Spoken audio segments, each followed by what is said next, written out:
This is Kevin Benton with Outside the Games. We are here on location at Liberty Park. It's actually not too far from Long Beach, but we're here in Los Angeles, LA area in California. I have a special guest on our show. This is Crystal Irving. She is currently the head coach for 22 years of Long Beach Poly. She's the head coach for the girls and boys. She has many hats. She's also the athletic director, co-ed PE, I believe it is, and she is a wonderful mom. And so we welcome her to the show. Thanks a lot, Crystal. Thank you for having me. Nice to have you. Excellent. So we talk a little bit on our program about family life in your sport. Now, interestingly, your sport has been, now you've played many sports. You come from a lineage of relatives that have played professionally.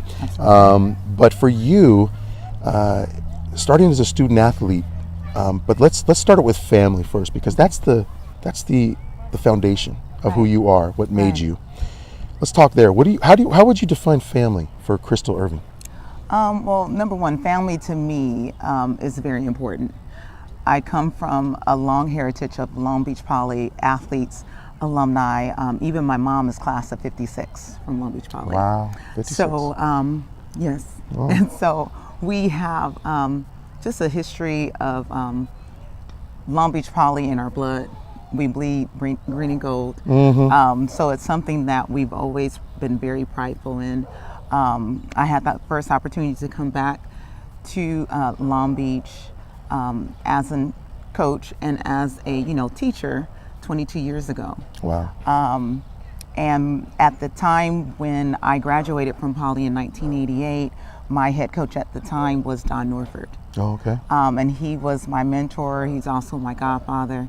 And he's also whom I worked closely with for 17 years of the 22 that I've been at Poly. Well, that was an important relationship when Absolutely. You look at it, that as far as just a mentorship relationship, but then coaching you. Yes. Right? From there, from Long Beach Poly, where did you end up at? I went to Long Beach City. Okay. I ran there for 2 years, and I had a chance to be a state champ in the 400 and 200. I went on to UNLV, where I still currently hold the school records for the last, since 93 and 94. Wow. In the Crystal. Indoor and outdoor 400 meters. Okay. So but I pride myself on coming back home because I feel this is where I should be.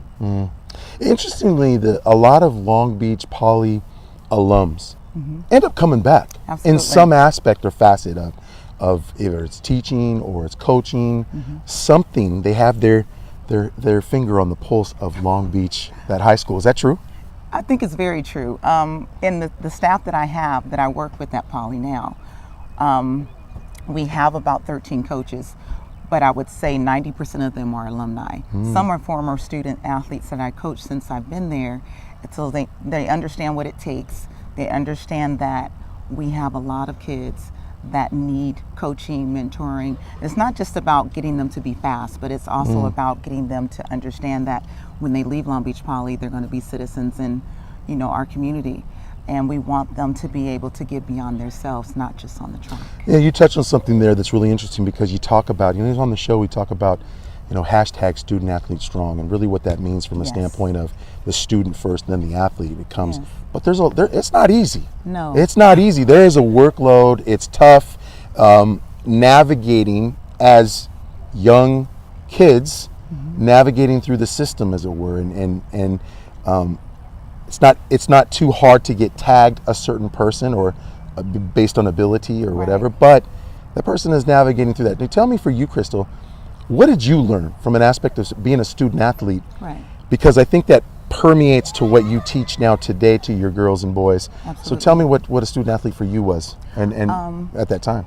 Well, a student athlete to me is someone who is well-rounded in the classroom, at home, just as a person, and they're able to handle stress. They're able to handle, peer pressure. Sure. They're able to navigate to which crowds they should be with or not be with. We're all kids at this age, and I feel like at this age is when kids need the most help, because that's right before they become adults, right before they're in the real world, to understand what that means and choices they may need to make. we learn it as adults where we have to sometimes bite our tongue when we don't agree with something, or we may have to make a decision based on what's good for the whole situation. I think as a student athlete, as opposed to just being just a student, it shows you that you have to get beyond yourself and you have to make decisions not just based on you, but based on a team. True. I mean, there's an aspect too of an aspect, or there's a situation where socially, that's a big one. For a lot of kids, it's like, how do I navigate this and separate the social aspect of my friends, my peers, and the time that I'm spending doing that versus now my homework and what are the responsibilities I have in being an athlete, right? Exactly. Just making sure our kids that we have, and even for myself, I knew school was hard for me. Because coming out of high school, I was supposed to go to USC. I also had offers for other schools, and I didn't feel I was ready. So Long Beach City was the best choice for me. I still had a chance to be successful. I still had a chance to flourish. I still had a chance to thrive and still have a career like I do. Sometimes kids think there's one way to be successful, but there's not, and I'm a prime example of that. I grew up in Long Beach. I grew up in the hood like most. And even 17 years ago, when I became, I had a choice to make where I got offered the job at UNLV as the head coach. Wow. But I also got offered the job as the athletic director at Poly. The money they were offering me at the time was more than what I made. But I had not had a child yet. I didn't have, a chance to leave my legacy. So I decided to stick where I'm at. And I feel that everything that I'm doing now is much more meaningful because I'm touching so many lives that need me. And it speaks volumes when kids come back and they give to the program or they donate their time. Right. And when we put on events, people are always asking me, how do you get parents to volunteer? I said, well, a lot of the parents that volunteer, they don't even have kids in our program, but they see the hard work that we do and they want to give their time and they want to just help the process because they see that it takes a village for us. I've heard that saying before. Yes. It takes a village. It takes a village. For you though, what was it like? I mean, you had both parents, is that correct? Mom and dad? To a certain extent. I mainly had my mother. Your mom. My dad I had longer, but my dad was always working, so my mom was like my number one fan when it came to track. I mean, that's a dynamic too. When you Yes. look at the student athlete, is who's in the home, who's giving that student athlete the support, because that is usually it. I mean, let's be honest, California's not cheap to live, so somebody's got to be working to pay the bills, right? But somebody does take an active role, and so sometimes that can be a dynamic, right, with parents. You run into that situation sometimes with kids. Oh, absolutely. Some of our parents come from one-parent homes. We have some kids that are homeless. We have some kids whom we have to provide more than just a track meet. Whatever's needed, we provide it. Whatever is within our part of our capability, we're going to provide it. And those are a lot of the unseen things that people have no idea what it takes to get that team on the track. And it's usually the case, though. They really don't see what's behind the scenes, right? They see. I like how you put that because they just see the product. They see the finished product. The finished product, right? Of them running the meet or whatever, but they don't see the hard work behind the scenes. And that's I touched on this a little bit because NCAA came out with this little promo video. What it takes to be a student athlete. Boy, there was a reaction from a lot of student athletes who were like, that doesn't even touch half of it. No. Because there is behind the scenes. For you, Crystal, behind the scenes, what did that look like? The tireless hard work you had to put in, especially from a standpoint of like, you had a chance to go to USC, but you didn't. You chose that path, but you still had to be a good student, right? Right. I think that just knowing that there's so many, like we said, unseen things that kids go through. Even we've had kids in our program where their parents have been sick with cancer.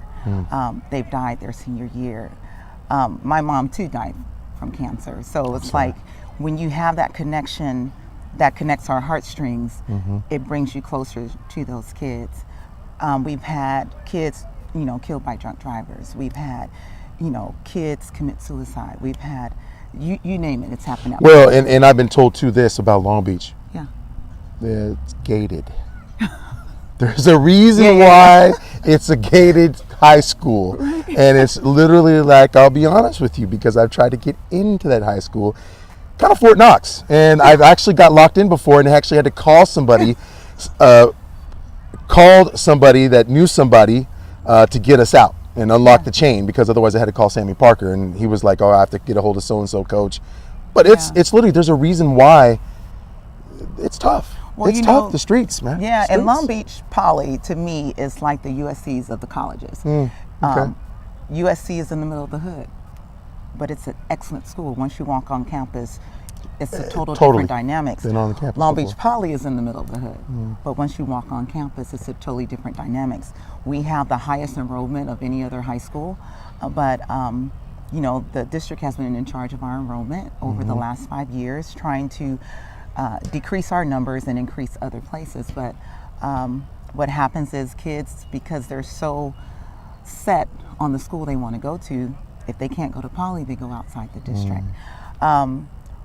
Poly is a melting pot from Latinos, Asians, Samoans, Blacks, Cambodians, you name it. It's diverse. It's very diverse. And our enrollment at one time was close to 5,000, which is like a small city. So when every year something happens, but there's so much support for the teachers, for the coaches, for the students, just to make sure that, you know, everyone is supported. And if you've ever gone to Long Beach Poly, or you know someone who went to Long Beach Poly, you get a sense of that we have a pride in our community. And even when I've been in New York and I've been on vacation, or I have on a Poly t-shirt, you're like, hey, you go to Poly? Hey, can you send me a shirt? Hey, that's a great school. So people know our school, they know our brand. And you know, as far as athletics, yeah, that's one part of it, but we have kids that are making it academically. As the students, yeah. I have one young man, his name is Aaron Shampton. He played football for Poly. He also ran track for Poly. And he went on a full academic scholarship to Harvard. Wow, Ivy League school. Ivy League, and he's their number one running back right now. This is his second year there. He was a CIC student. He's African American. So he defeated the odds of what normally doesn't happen. I think odds that were placed on him from the beginning. Yeah, absolutely. And normally, I believe he's our first student to come out of Poly on a full academic scholarship to Harvard, where he doesn't pay for anything. But it's stories like that. Does that give hope to the students? Oh, absolutely. Totally, when they hear that. Once you see someone who looks like you, once you see someone who comes from where you come from, then you know what, I can do it too. The odds are not against me. I don't have to follow what, say, maybe some of my relatives have done. I don't have to be a game banger. I don't have to, you know, be on the streets. I don't have to give in to peer I pressure. have options. I have options. Right. So kids have to know that and be able to see that, to get a sense of, you know, there's more to life than Long Beach. And that's one reason that we travel with our team. We've gone to Texas Relays. We go to the Indoor Nationals in New York. We go to Penn Relays. Boy, they get some experience there. Yeah, they get some. We go to Idaho for an indoor track meet. Wow. Our kids get to see there's more going on than Long Beach. Colleges get to see them, so it's worth the sacrifice, because those trips are quite expensive to do. Yes. But we fundraise and we sacrifice that time. The parents sacrifice that time because they know that, you know what, this is going to give my kid an opportunity for a free education. Right. There's nothing better than that, and the success of that.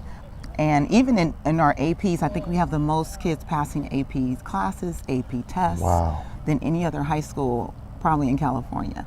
I mean, when you have 1,500 people passing AP tests, I think that speaks to the academics of our school, that it's not just about athletics. It does. Because it's home of scholars and champions. Champions. That's I was just going to get to first. that. That's right. I was going to get to that. Right. Another reason why it's like an institution for learning. That's the reason why the gate is up, because it's almost that. That's what Long Beach, So I think, what focus. they want to do, so they can focus. I've been inside that school, and one wing is here, one wing is over there. So I can imagine as a freshman when it's orientation, I'm like, where do I go? I mean, that's... Well, you know what? That's why our boys AD, his name is Rob Schock. Rob has been there probably 23 years at Poly. We're both homebred. And he runs a system called the Link Crew. So it's 11th and 12th graders that will take 9th graders under their wings to show them around, to connect them, to help them come into the system and not feel intimidated, so that they feel like we're at home. We also have a camp that Rob runs that's been in existence for over 40 years that he's a part of, continuing with he and his wife. It's called Poly North. It's a human relations camp that every 10th grader has the opportunity to go to their 10th grade year. There's no other high schools that have that. So it's something that teaching kids how to exist in the real world, teaching kids how to It's preparation, balance. right? It's preparation. And like I said, those are all the things that no one sees that we do all the time. Just linking our kids to success, linking them to know that you have options. You know, and is that a thing that also, when you look at trying to get them to see what the real world is going to be, you're preparing them for that? Don't you kind of look back to you as a student athlete and go, man, I wish I would have had that? Well, you know, Did you have something like that? I had something like that, where I had different mentors. Like Don Norford was one of my main mentors in track. Like I said, he was like a father figure to a lot of us. If your father wasn't really present, always busy. Oh, there you go. But also too, just different ones from the community. My mom was also a mother to many, making sure she would bring food to the track meet, drinks to the track meet. If a kid didn't have something, she provided it. So Strong. That's that really nice. sense of giving and making sure that everyone is taken care of, that's basically what I've learned from my mother. And so when it comes to having 200 plus kids, we don't turn away anyone. If you are willing to work, you have the grades, and you're willing to, you know, represent us in a positive life, you can be a part of our team. Okay. And touching on what your mom gave you, that giving spirit, that's obviously why you are at Poly and what you do for Right. for the girls and boys. Interesting. Yeah, no, that's really strong. To touch on a little bit of, you know, some of the time that you've had with Long Beach Poly, let's look at the 22 years. Let's talk about that. Within the 22 years, there's ups and downs. With anything that you go through, any kind of processes that change and things that happen. When you first got to Poly, let's take that. What was that like? Well, number one, before I even came to Poly, I didn't even know if I wanted to be a teacher. I ran track until age 26. I went to Olympic trials, 92 and 96, and then I was working retail. I was just more so into fashion. Ooh, fashionista. I worked at Express Okay. for 3.5 years. go. I was a merchandise manager. There you go. I love what I did. I turned down 2 teaching jobs prior to coming to Poly. Wow. One was at Stevens Middle School. Sean Ashley called me for that position, and I said no. Then my cousin, Todd Irving, was the principal at Lakewood, called me for a position to be a coach, to be a teacher, and I said no. Wait a second. Lakewood, I understand, is a rival. So there might have been a little extra incentive. I understand it because I attended a Lakewood and Long Beach Poly game. That was a rival school. They always have rival games, and interestingly, it's a tough one, but that had to have been going in with some of that decision. Well, you know what there. I told him? Come I on said, now. every time I go against Poly, I feel like I'm going to forfeit. I don't feel like I could build the sense of community like I have in my own home, so I said no. Yeah. So once Poly came up, my cousin, Keisha Irving, who's also an assistant principal, so I have athletics and education on Wow, both sides. boy, She's like, yes you do. you better stop turning down jobs. I said, well, I really don't want to go back to school. You know, because school, I got through it, I did well. She's like, you know, grad school and teacher credentials, it's just, you're giving the knowledge and writing papers on your opinion. And I'm like, okay, then I can do that. So There you go. here I am. Here I am. So now let's talk about the program now at Long Beach Poly. And you being the track and field head coach for the girls and boys, what have you tried to teach your boys and girls when it comes to being the student athlete and how to handle and manage that? For example, do you guys have like a study hall? Do you emphasize that part of the work ethic and making sure your grades are in check before you're going to compete? So how do you look after your boys and your girls when it comes to the track? Well, I know that, like I mentioned earlier in the interview, that for the first 17 years I was with Don Norfolk, who was our head coach. Yes. I was his assistant varsity coach, so I handled a lot of the behind the scenes, the paperwork, the grade checks, the classroom visits, things like that with the students. And in the last 5 years that I've been the head coach, that still continues, but I have an assistant that helps me monitor kids' grades, making sure that we're doing progress reports, making sure that they understand if there's missing assignments, we will sit them out from a track meeting. They cannot participate until it's done, if it means missing a travel trip. So, Ooh, that hurts. but Right, you gotta whether set, you're the fastest on our team or the slow, it doesn't matter. The rules are the same. One of my maid assistants who helps me, his name is Stefan Patterson. He's one of my former athletes.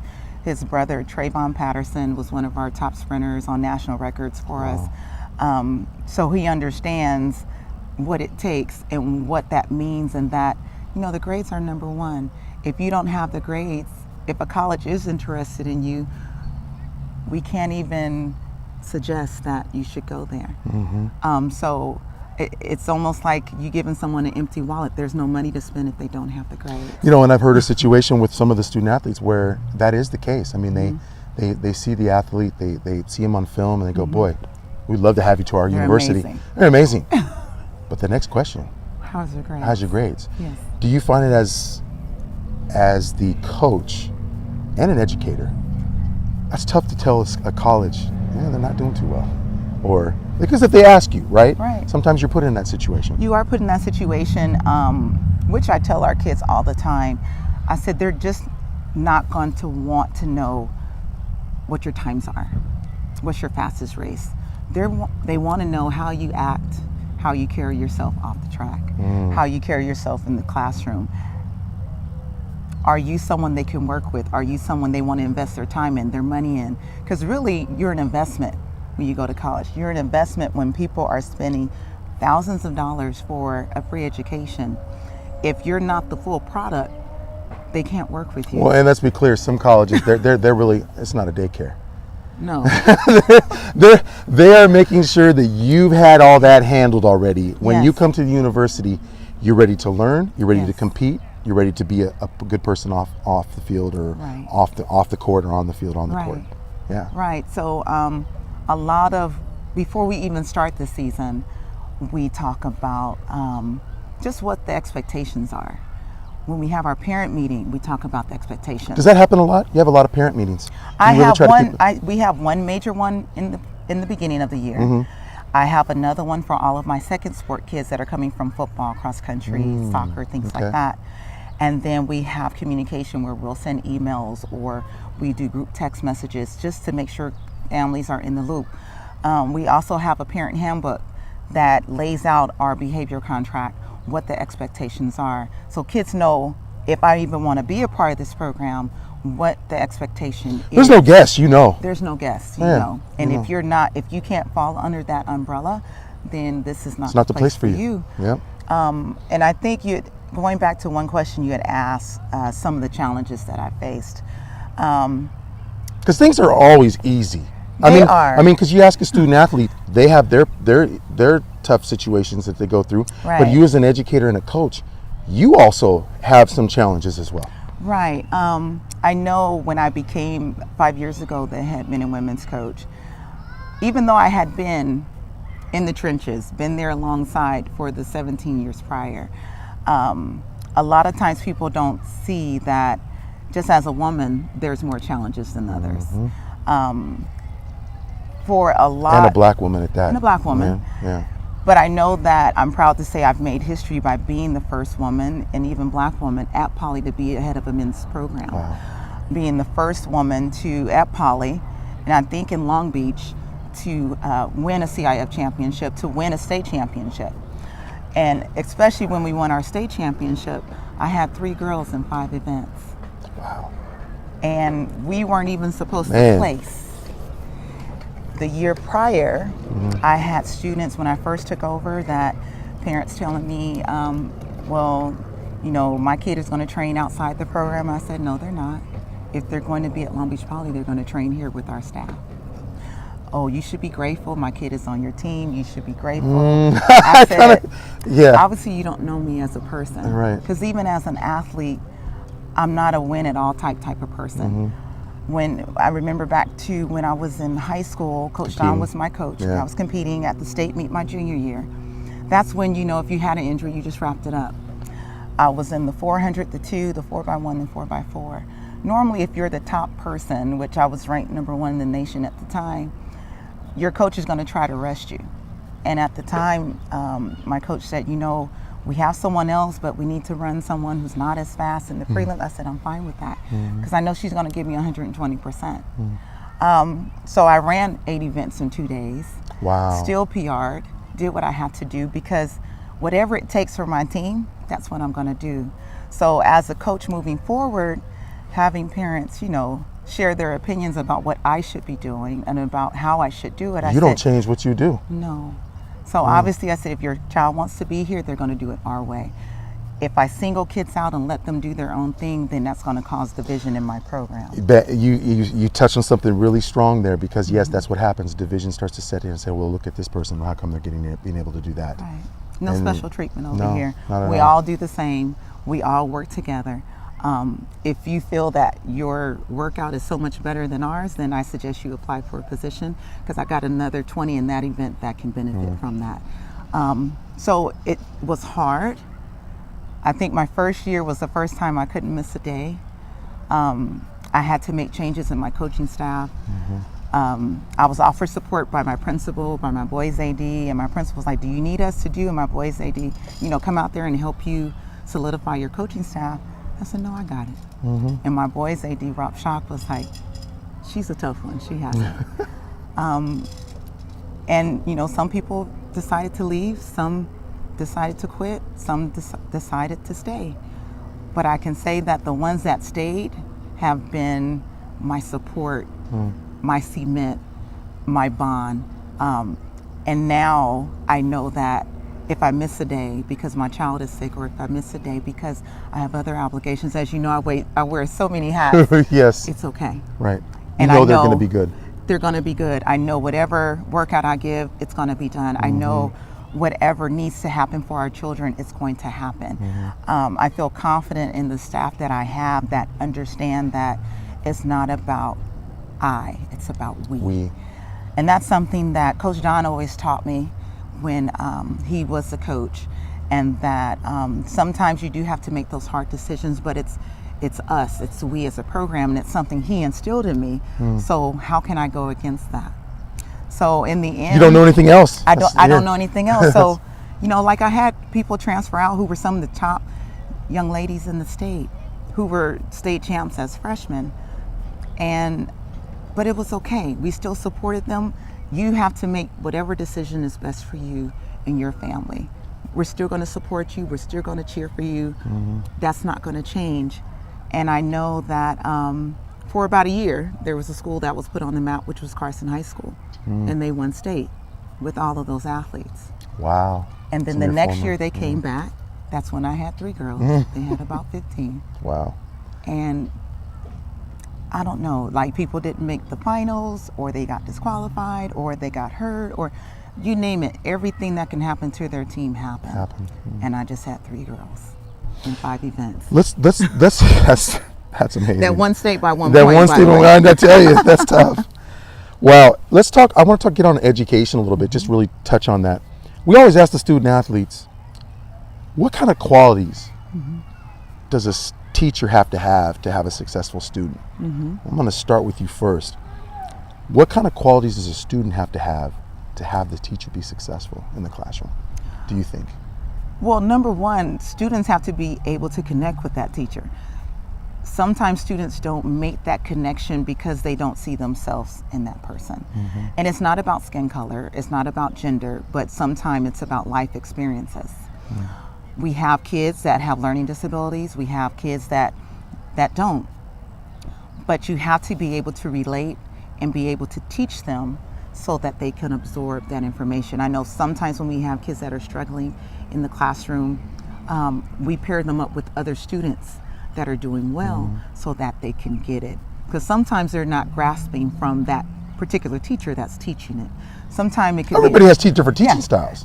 teaching styles, and sometimes it can be a language barrier. Sometimes it could just be the speed of what that person is giving that information, and you just need it slowed down for you. I know for me, I was that type of kid. I just needed slowed down for me.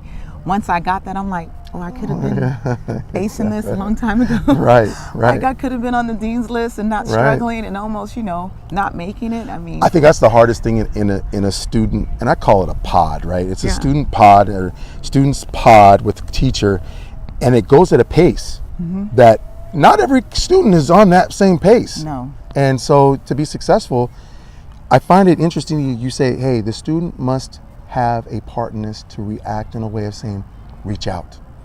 The student has to reach out. Right.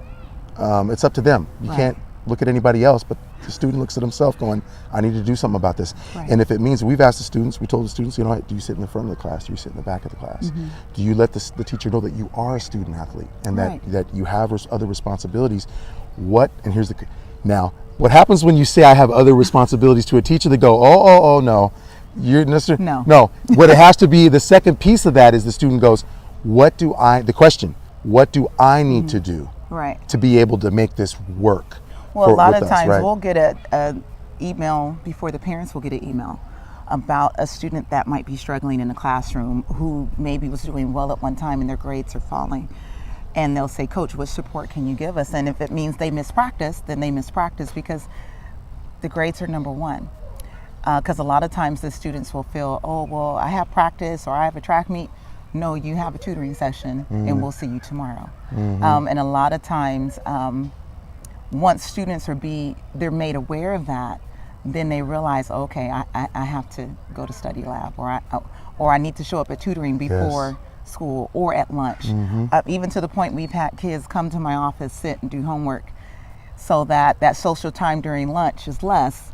So more focus is put on the books because, with some parents, they're supportive, and then some parents, they're maybe not on top of their grades, but no matter what, our staff at Poly knows that if they reach out to us, and sometimes we reach before they reach to let them know we support them. We want to make sure they're taking care of business in the classroom if, in fact, they need additional help. Right. Now for you as a teacher, let's talk about the teacher side of things right here. Okay. We'll bring you in here. So for a teacher, what do you think, what qualities are needed for a teacher to be successful, to help the student be successful? What qualities are important there? To me, for a teacher to be successful, is just making sure that we remember that we once were kids. We once went through very stressful situations. We too have grown up, but at the same time, everyone's life is not perfect. So I know as a teacher, when I have a kid that comes in and doesn't seem like they have energy or they have an attitude, I'm like, I take the time to say, what happened before you came here? How are things at home? Did something happen this morning? Did you eat breakfast? Did you eat dinner? Because a lot of times kids are going through things that they don't talk about. Kids are going through things that will never be mentioned in school. That as a teacher, is it my job to find out? No.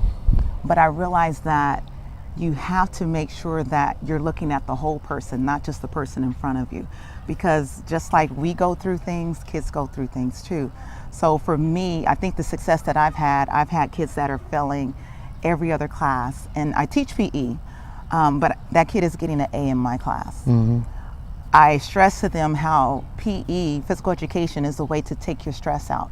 If life is not going well, this is a way to relieve your stress. This is a way to work out and let some of that go, to release that pressure. Sometimes you may have a sick parent at home, and it's hard to just hold all those emotions in and not talk about it, not release that pressure that you're going through. But physical education is something that you can use to your advantage.